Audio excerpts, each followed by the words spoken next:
जादुई बेलन। ये कहानी शुरू होती है एक छोटे से शहर जबलपुर से, जहाँ सुमन अपने ससुराल वालों के साथ रहती थी। ससुराल क्या कह लीजिए, एक जेल ही था। काटने को दौड़ती सास, सब देखकर भी चुप रहने वाला ससुर, और पति अपनी माँ के साथ मिलकर सुमन पर अत्याचार करता। सुमन के ससुराल की एक आम सुबह। अरे करम जली, कहाँ मुंह काला करवा रही है? इधर आ। जी माँ जी। ये चाय में इतनी चीनी जानबूझकर डाली है ना तूने, ताकि मैं डायबिटीज से मर जाऊं? अच्छा तरीका निकाला है। मुझे पता है माँ जी आपको डायबिटीज़ है, मैं क्यों चीनी वाली चाय दूंगी। लगता है ससुर जी आपकी चाय लेकर चले गए और अपनी छोड़ गए। तभी आंगन से आवाज आती है, अरे चाय में चीनी भरी पड़ी हुई है। देखा माँ जी, मैं सही थी। तो फिर भी इतनी चीनी अपने मायके से पैसे लाई थी क्या? मेरा संतोष कमाता है तो क्या उड़ा देगी पैसे? दिन खराब कर दिया। अब जा संतोष का टिफिन तैयार कर। सुमन अपने पति के लिए खाना तैयार करने रसोई में जाती है और तरह तरह के पकवान बनाती है। खाने की सुगंध सूंघकर संतोष से रहा नहीं जाता। अरे वाह, सुगंध तो बहुत अच्छी आ रही है। खिलाओ खिलाओ, क्या बनाया है सुमन? सुमन खाना परोसती है। आह, क्या खाना बनाया है, आत्मा तृप्त हो गई।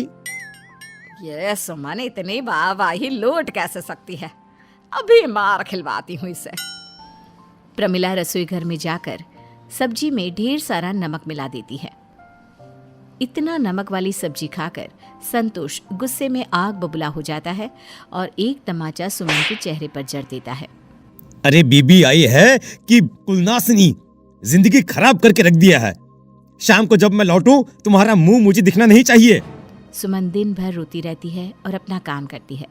शाम के वक्त जब वो रोटी बनाने जाती है, प्रमिला उसका बेलन छिपा देती है। इनके आने का समय हो रहा है, पता नहीं बेलन कहाँ गया। एक काम करती हूँ, नया ही खरीद कर ले आती हूँ। सुमन बाजार में बेलन लेने निकल जाती है। रास्ते में उसकी नजर एक बूढ़े बर्तन बेचने वाले पर पड़ती है। अरे बेटा बेटा, कुछ ले लो। सुबह से धूप में घूम रहा हूँ, कुछ भी बिका नहीं है। रात को भूखा सोना पड़ेगा बेटा, कुछ ले लो। आपके पास तो बस प्लेट और ग्लास है। अच्छा कोई बात नहीं, यही दे दीजिए, आपके खाने का इंतजाम तो हो जाए। सुमन सामान लेकर आगे बढ़ती है कि वो बर्तन वाला उसे आवाज देकर कहता है, तुमने मेरा ख्याल किया, इसलिए मुझे भी तो तुम्हारा ख्याल रखना पड़ेगा ना। ये कहकर वो बूढ़ा आदमी अपने झोले से एक बेलन निकालता है। पलक झपकते ही वो बूढ़ा एक नौजवान युवक में बदल जाता है, जिसे देख सुमन हैरान रह जाती है। हे, अरे ये तो कुछ भी नहीं, ये बेलन तुम्हारी पूरी दुनिया को घुमा सकता है। अब लो इसे और जाओ अपने घर पर। सुमन उस आदमी के हाथ से बेलन लेकर जैसे ही पलटती है तो वो गायब हो जाता है। सुमन उस बेलन को घर ले आती है और खाना बनाना शुरू करती है। बहुत देर हो गई है, कब खाना बनेगा? वो आते ही होंगे, फिर डांट पड़ेगी। आटा संधाते हुए वो आज हुए वाक़ये के बारे में सोचती हुई एक रोटी के लिए आटा गोल करके उस पर बेलन रखती है और क्या देखती है कि बेलन खुद ब खुद रोटी बना रहा है। रोटियां तवे पर खुद सिक रही है और हॉट कैसरोल में जा रही है। ये कोई सपना तो नहीं? अपने आप खाना कैसे बन रहा है?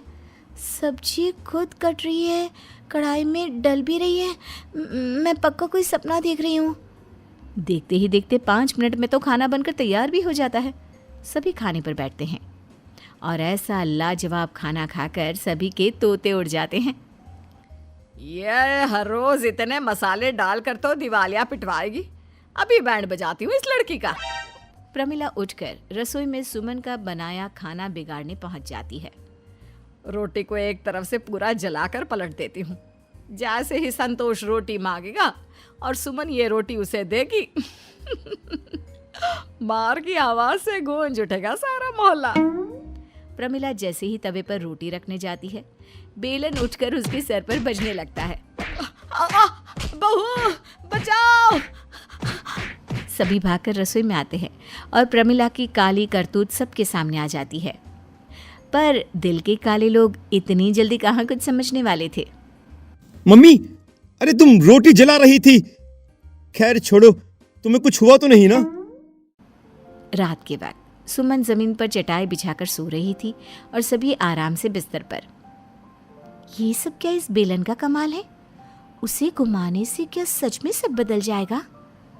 सुमन रसोई से बेलन लेकर उसे घुमाते हुए कहती है, मेरी जिंदगी खुशहाल कर दो बेलन दोस्त। अरे ये सब क्या है सुमन? मेरे रहते तुम जमीन पर सोती अच्छी लगती हो भला? हैं? चलो कमरे में चलो। हाँ बहू, जाओ आराम करो, थक गई होगी तुम। संतोष, कल जाकर बहू के लिए नए कपड़े लेकर आना, नहीं तो 2 थप्पड़ लगाऊंगा तुझे। देखते ही देखते जादुई बेलन सुमन की जिंदगी को पलट कर रख देती है। अब घर वाले उसे समझते हैं, प्यार देते हैं, सब अच्छा चल रहा था कि एक दिन जब वो रसोई में थी, खिड़की पर वही बर्तन बेचने वाला आता है। अरे ये लो बेटी, तुम्हारा खोया हुआ बेलन। अब मेरा बेलन वापस नहीं करोगी? हाँ बाबा जी, पर फिर क्या सब कुछ पहले जैसा हो जाएगा? जादू खत्म हो जाएगा क्या? जादू जैसा कुछ होता है भला पगली? ये कहकर बर्तन वाला अपना बेलन लेकर चला जाता है। किससे बात कर रही थी बहू? हैं? क्या हो गया? तबीयत तो ठीक है ना तेरी बेटा? सुमन मन ही मन सोचती है, हाश सब ठीक है।